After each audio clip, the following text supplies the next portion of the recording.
بالعلم والسنة نحذو خطى الجنة وكتاب بارينا وأعظم المنة.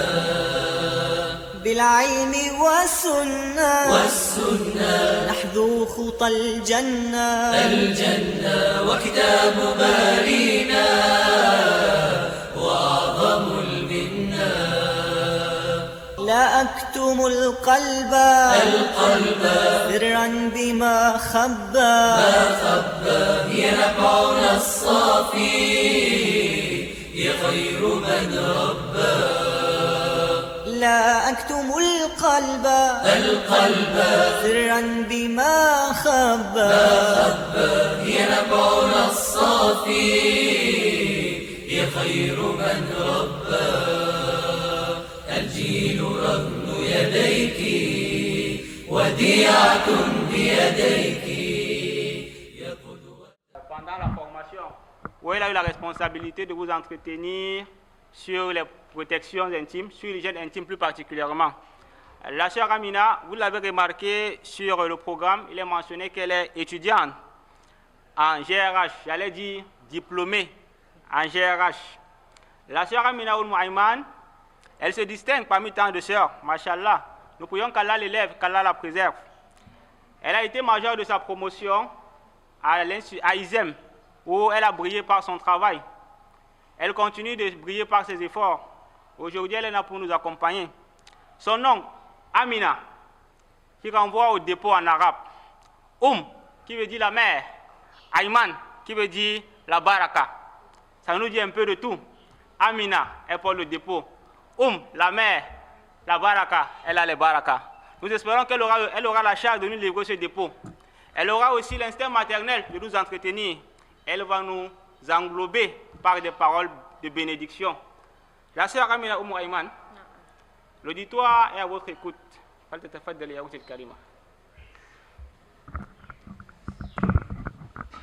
Bismillah.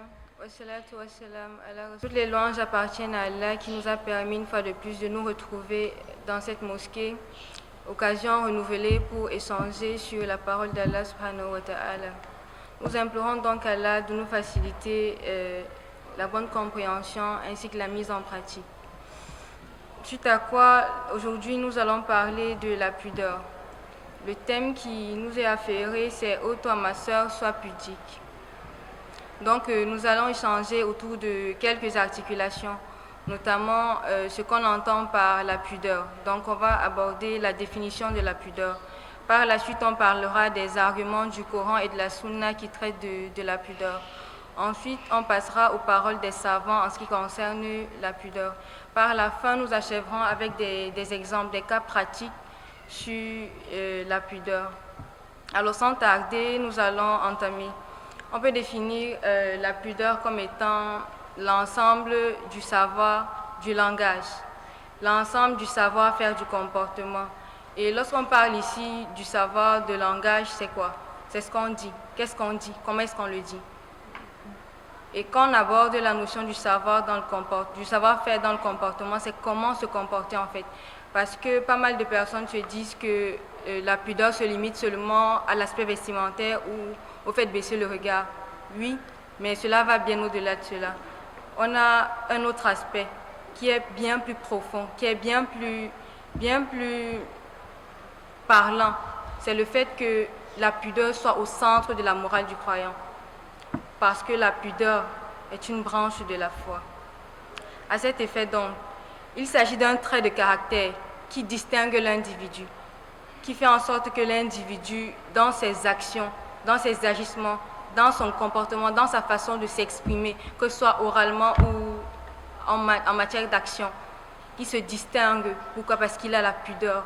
Il a ce sentiment-là qui le pousse à bien se comporter, à bien se conduire, non seulement vis-à-vis de son créateur, mais vis-à-vis d'autrui. Alors, on a également rapporté d'Abu al-Asim,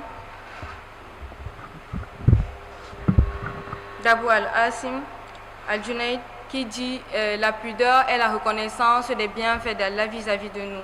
et aussi la reconnaissance du fait qu'on ne remercie pas suffisamment Allah quant à ses bienfaits. Donc ces deux reconnaissances font partie de ce qu'on qualifie de la pudeur. Alors, également dans Madarij al-Salikin, Al-Fulay ibn Iyad dit qu'il y a 5 choses qui indiquent, 5 choses qui indiquent le destin malheureux.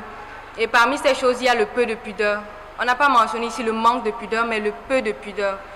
Alors, ça veut donc dire que la pudeur est une caractéristique issue de caractère noble. C'est en fait un ornement pour l'être humain.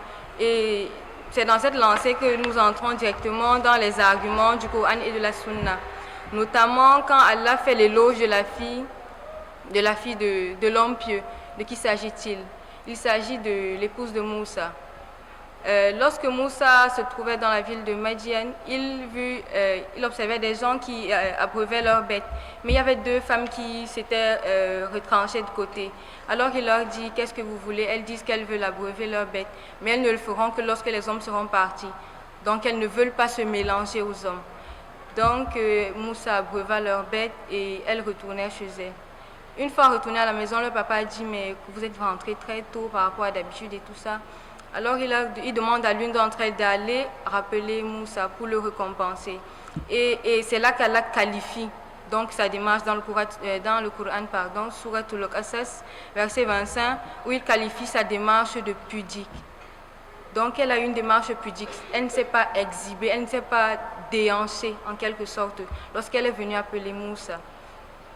Dans une autre sourate, Souratul Nur, Allah le Très-Haut dit aux croyants de baisser leur regard et de garder leur chasteté et de ne montrer leur atout que de ce qui en paraît. On va constater que bon nombre d'entre nos sœurs n'ont pas sincèrement compris la quintessence, la profondeur, l'importance d'être pudique parce qu'elles se disent que c'est la beauté. Par contre, la pudeur est bien plus attirante que la beauté. Généralement, on fait, je vais dire ça comment? On ne fait pas le distinguo entre les deux. La beauté, elle a un temps. Elle est limitée. Tandis que la pudeur, elle n'est pas limitée. La pudeur est illimitée. Et la pudeur nous pousse à avoir un comportement qui plaît à Allah. Nous pousse à avoir des comportements dont Allah sera satisfait de nous. Par contre, lorsqu'on manque de pudeur,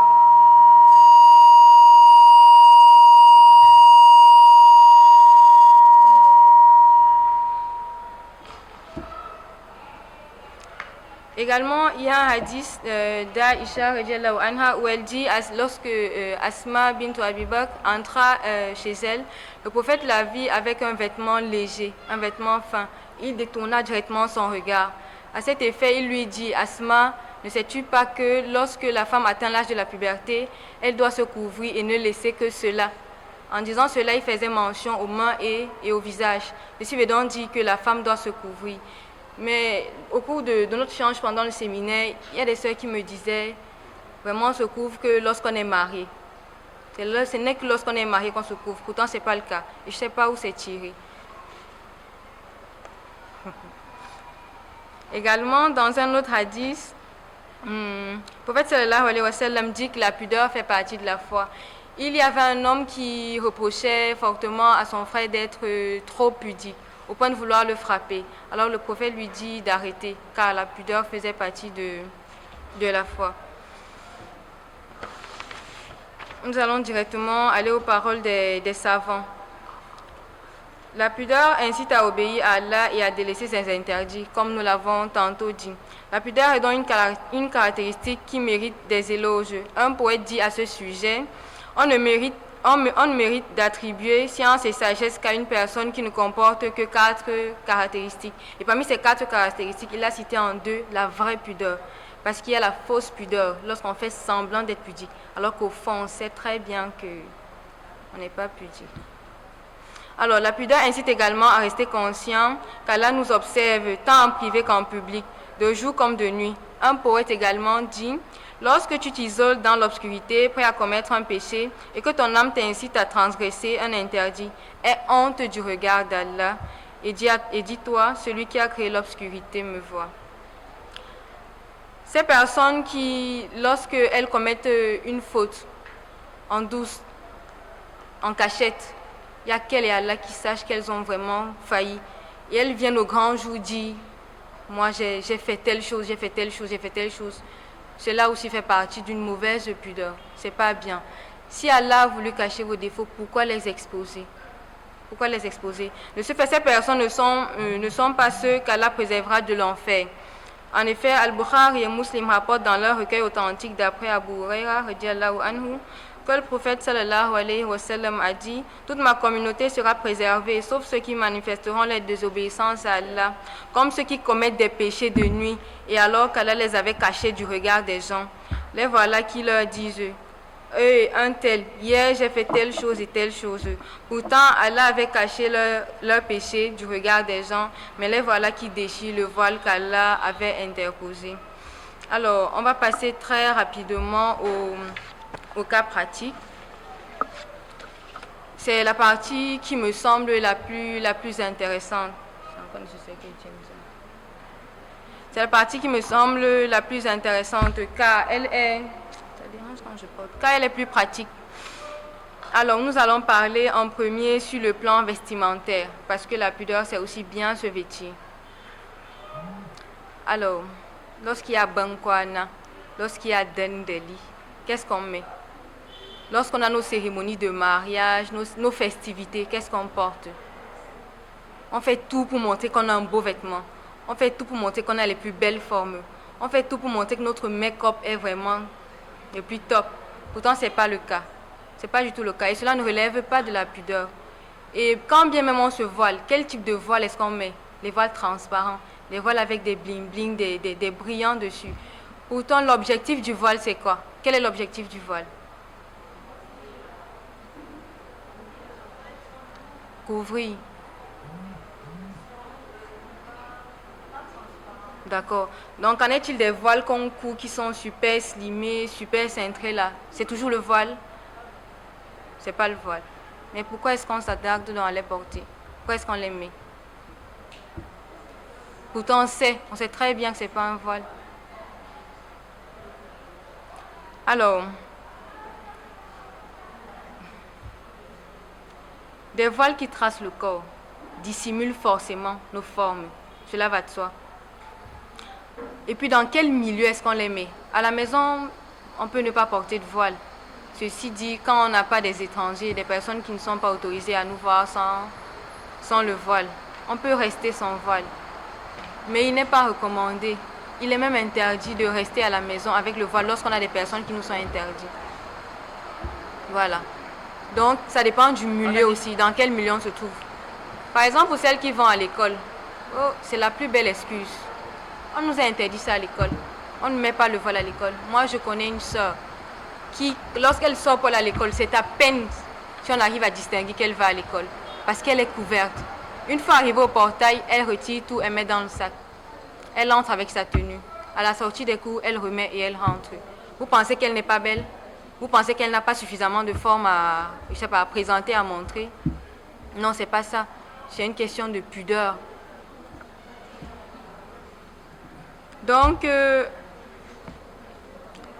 voile fait partie intégrante de la bienséance et du bon code vestimentaire à adopter lorsqu'on parle de pudeur. Malheureusement, beaucoup de nos sœurs ne l'ont pas compris.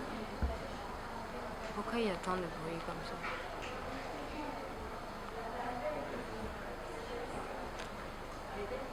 Ceci en raison des coutumes et traditions que l'Occident nous impose. Lorsqu'on se connecte, par exemple, on voit tel modèle de hijab, peu importe s'il frappe ou s'il ne frappe pas. Tant qu'il est cintré ou alors tant qu'il est brillant, tant qu'il me met en valeur. Et ceci dit, mettre en valeur, c'est une mauvaise définition qu'on a eue. C'est pas le micro dérange lorsqu'on joue pas avec. C'est pas lorsqu'on s'expose que l'on est mis en valeur. Non, au contraire. Il y a une autre sœur avec laquelle on a participé à une conférence. Bon, c'était pas sur le plan religieux, c'était plus sur le plan éducatif. Vraiment, j'ai vu cette histoire de... suis fatiguée, vous savez bien ce qui va passer. Non. Et on connaît tous le verset où Allah parle du voile. Il dit au prophète, dis à tes femmes et aux femmes des croyants de rabattre sur elles leur grand voile. Donc il faut se préserver, il faut se recouvrir. Il faut faire tout pour ne pas s'exhiber, ne pas s'exposer. Et je me dis, on a abordé la notion de ne pas s'exposer lorsqu'on parlait de l'hygiène pendant les règles, où le prophète sallallahu alayhi wa sallam, Allah subhanahu wa ta'ala a dit que les femmes ne devaient pas s'exposer à la façon des femmes d'avant l'islam. Nous allons également aborder la notion de la cohabitation, de l'amitié. C'est mon ami parce que c'est mon camarade de classe. C'est mon ami parce que c'est ma camarade de classe. C'est mon ami parce qu'on révise ensemble, certes. Mais quel comportement vous adoptez lorsque vous révisez? Est-ce qu'il y a de la pudeur? Est-ce que vous êtes pudique lorsque vous révisez? Ah, mon camarade, vous toastez. Est-ce que ça se fait? Est-ce que c'est bien? Serrer la main. Une femme qui serre la main à un homme. Est-ce que ça se fait? C'est pas bon. Ça fait pas partie de la pudeur de serrer la main à un homme. D'accord. D'accord. Également, il faut tenir une bonne moralité. Il faut avoir une très bonne moralité. Savoir ce qu'on dit. Il ne faut pas dire des inutilités. Il ne faut pas dire des choses qui ne servent à rien. Dire des grossièretés, dire des bêtises. C'est pas bien. Ça ne fait pas partie de la pudeur. Également sur le plan communicationnel. Facebook, WhatsApp.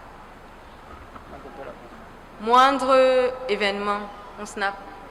Moindre, je sais pas, repas, moindre chose, on snap. Et ça se trouve sur les réseaux sociaux. Tu as vu mon snap récemment sur telle chose, sur tel événement? Non, on a organisé telle sortie, mais est-ce que tu m'as vu? Quand elle va à la mosquée pour tahajjud, elle est voilée, elle est alhamdoulilah, elle est mashallah. Mais lorsqu'il y a un événement, lorsqu'il y a un mariage, lorsqu'il y a une cérémonie, viens la voir. Tu ne la reconnaîtras pas. Elle est mécopée au dernier degré. Sans voile. Et lorsqu'elle fait même semblant, c'est un petit truc transparent qu'elle pose. Sincèrement, vous vous moquez qui? De vous-même. De vous-même. C'est pas bon. Ça fait pas partie de la pudeur. Également, le fait d'avoir des groupes WhatsApp ou des groupes poubelles où on se dit rien d'intéressant, on se dit rien de sérieux, on se dit rien de vrai, on ne parle que des inutilités. Tout ce qui se passe, on balance. Tout ce qui arrive comme vidéo, comme photo, comme image, on balance. Ça sert à quoi d'être dans ce genre de groupe-là? Qu'est-ce que ça nous apporte? Rien. Donc ça fait aussi partie de la pudeur, de ne faire que ce qui est utile et délaisser l'inutile. Délaisser tout ce qui est vil, tout ce qui ne nous sert à rien, tout ce qui ne nous fait pas avancer. Également, sur le plan du regard. Ya Rabbi.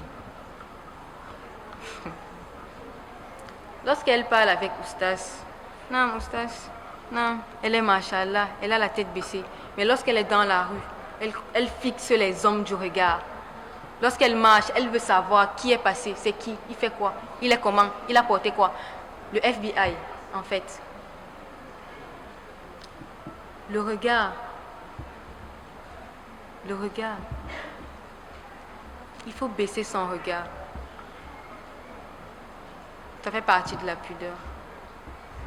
Également sur le plan du langage. Lorsque vous vous adressez à votre soeur, lorsque vous vous adressez à un frère, ça ne doit pas être pareil. Lorsque vous vous adressez à une soeur, vous devez vous adresser de la plus belle des manières. Mais avec le frère, c'est encore plus grave parce qu'il faut être pudique. Il faut laisser les limites là. Les limites qu'Allah a placées, il faut les respecter. Dans le volume. Soit je parle doucement, soit c'est mon micro. D'accord. Donc, quand on serre la main à un homme, lorsqu'on le fixe dans le regard, quel est le message qu'on véhicule? Je suis une grillée. Mis à part ça, quel est le message qu'on véhicule? Lorsque tu fixes un homme dans le regard et tu le salues en lui serrant la main, c'est quel message que tu transmets? Comment est-ce que tu veux qu'on te respecte ou alors comment est-ce que tu veux qu'il te regarde? Comment est-ce que tu veux qu'il te voie? Quelle est l'image que tu veux qu'il ait de toi? Forcément, ça ne sera pas une bonne image. Donc, on a parlé de Facebook, d'Instagram, de WhatsApp. Voilà, dans les groupes, les gens qui s'insultent, les gens qui font des règlements de compte sur Facebook. Tu postes ton image, mais ça dérange l'autre. C'est vrai, l'image n'est pas bonne, mais ce n'est pas l'autre, la façon dont l'autre réagit, la façon dont l'autre répond. Vraiment, on se dirait que vous aviez un problème particulier. Donc, il y a aussi ça, la manière de répondre à l'autre. Quelqu'un peut se tromper, mais votre façon de le ramène. Quelqu'un peut également se tromper, mais votre façon de réagir l'enfonce davantage. Donc, il est important de savoir comment se tenir, quelle conduite avoir, comment s'exprimer, qu'est-ce qu'il faut dire, comment le dire, à qui le dire. C'est aussi important. La façon qu'on parle à papa, ce n'est pas la même façon qu'on parle à son petit frère. Et ce n'est pas également la même façon qu'on parle à son grand frère. Ceci étant, on doit tous les respecter, mais à des niveaux différents. Celles qui publient leurs photos là, dénudées et tout ça, vous connaissez ce qu'on appelle le mauvais œil. Est-ce qu'il y a l'une d'entre vous qui sait que le mauvais œil existe? Ça existe? Vous exposez qui donc dans ce cas? C'est vous que vous exposez? Vous vous exposez vous-même? Il y a aussi les sites dangereux, les mauvais sites. Vous accédez, vous entrez dans le site. Il y a un site sur Face, j'oublie le nom.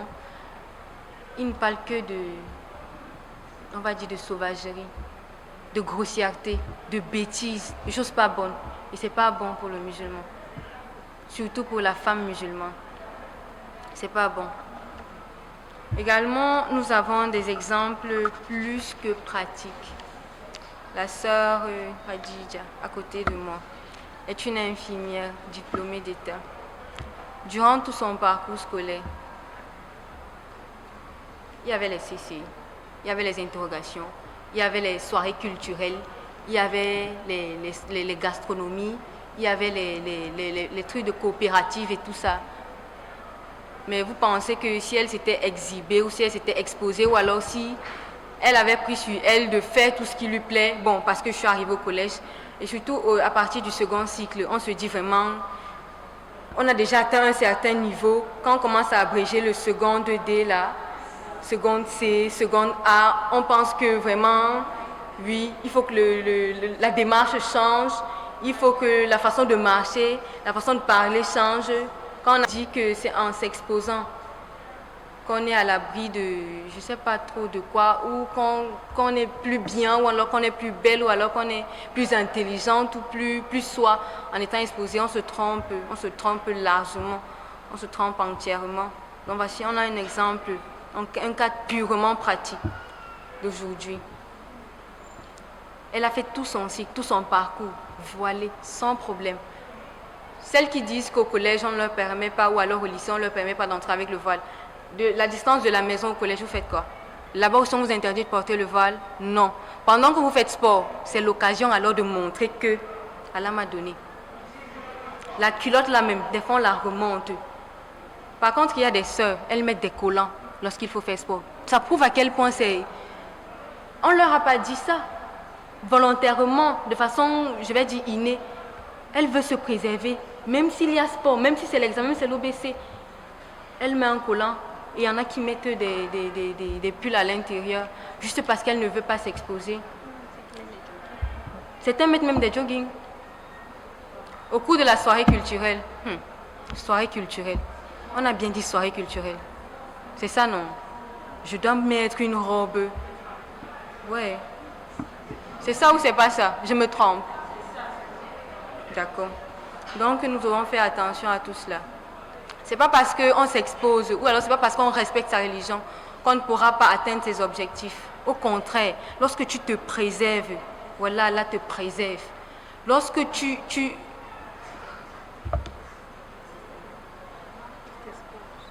s'exposer, voilà, ça ne nous apporte rien. S'exposer ne fait que nous mettre en danger. S'exposer ne fait que nous enfoncer davantage. J'ai été vraiment époustouflée par certains d'entre vous. Le premier jour de ce séminaire, elles sont venues voilées. Il y avait un dress code qui disait qu'il faut avoir une bonne tenue vestimentaire.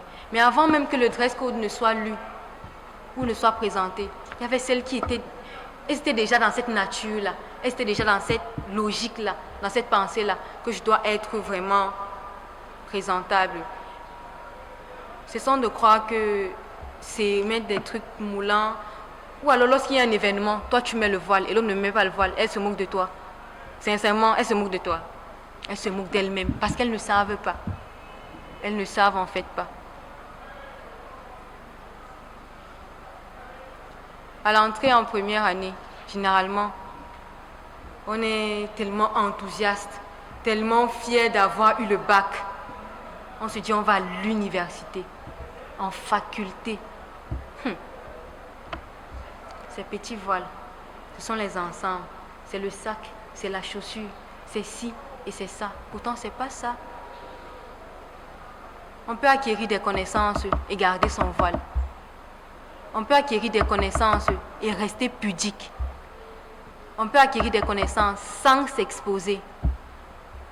Lorsque tu mets ton pagne, ton ensemble, je sais pas, des surveillants mal intentionnés ou bien malveillants, ça les incite, ça les attire, ça pousse le regard. Et là, tu auras ton chargé des TD, quelque chose comme ça qui te dit vraiment, si tu veux valider la note, vraiment, ça ne sera pas de bien composer, mais toute autre chose. Tu pourras avoir une bonne note durant toute l'année, mais il faut qu'on fasse quelque chose, que quelque chose arrive. Pourquoi? C'est parce que tu l'as poussé. C'est toi qui as poussé son regard là. C'est toi qui l'as poussé à avoir cette pensée-là. Donc, sincèrement, il n'y a pas de gain, il n'y a pas d'avantage. Je ne vois aucun avantage à s'exposer. Certains disent que lorsque tu montres un peu, tu attires le mari. Tu attires le bon petit ami, parce qu'il a déjà vu un peu. Donc le peu que tu as caché sera curieux de savoir ce que tu as caché. Le mari, là, c'est le voile qui donne ou bien c'est Allah qui donne. Le mari, là, c'est les habits cintrés qu'il donne ou c'est Allah qui le donne. C'est Allah qui donne le mari. C'est pas en étant exposé que vous aurez un bon époux. Comme autre exemple, nous avons le cas de Madame Ramatou. Bon, je crois qu'elle n'est pas présente. Bon, pas encore présente. Elle se présentera d'ici la fin du séminaire pour nous donner quelques conseils et recommandations aussi. Madame Ramatou est une femme remarquable, non seulement sur le plan intellectuel, mais sur le plan physique. Lorsque vous la regardez, elle vous inspire en quelque sorte parce qu'elle est voilée. Mais alors, lorsqu'elle s'exprime, vous sentez qu'il y a du bagage. Mais est-ce que le voile l'a empêché d'avoir le niveau qu'elle a? Non. Est-ce que le voile l'a empêché d'être utile à notre société, particulièrement pour nous les musulmans? Non. Pourquoi donc s'exposer? À quoi bon donc s'exhiber? Quelle est la nécessité de le faire? Nous avons également le cas de Madame Hawa, qui est la directrice de l'école franco-arabe. Je me dis qu'il y en a qui doivent la connaître. Sincèrement, Madame Hawa, les mots me manquent. Directrice d'une école, mais musulmane et voilée. Et il ne s'agit pas que du voile, il y a aussi le comportement qui suit. On a tendance à croire que lorsqu'on est voilé, on a fini, c'est tout. Mais si tu es voilé, que tu te comportes mal, à quoi bon se voiler? Ton voile ne te sert plus à rien. Si tu es voilé, que tu dis des grossièretés, des inutilités, des imbécilités, ton voile ne te sert plus donc à rien. Donc la pudeur, c'est le fond et la forme. Il faut à la fois avoir le fond, la moralité, le sentiment de honte, de chasteté, de pudeur et la forme, le dress code, le vestimentaire. Alors, sans monopoliser la parole, je vais donner le micro à la sœur Khadija pour nous entretenir, en fait, pour nous donner des conseils, des orientations.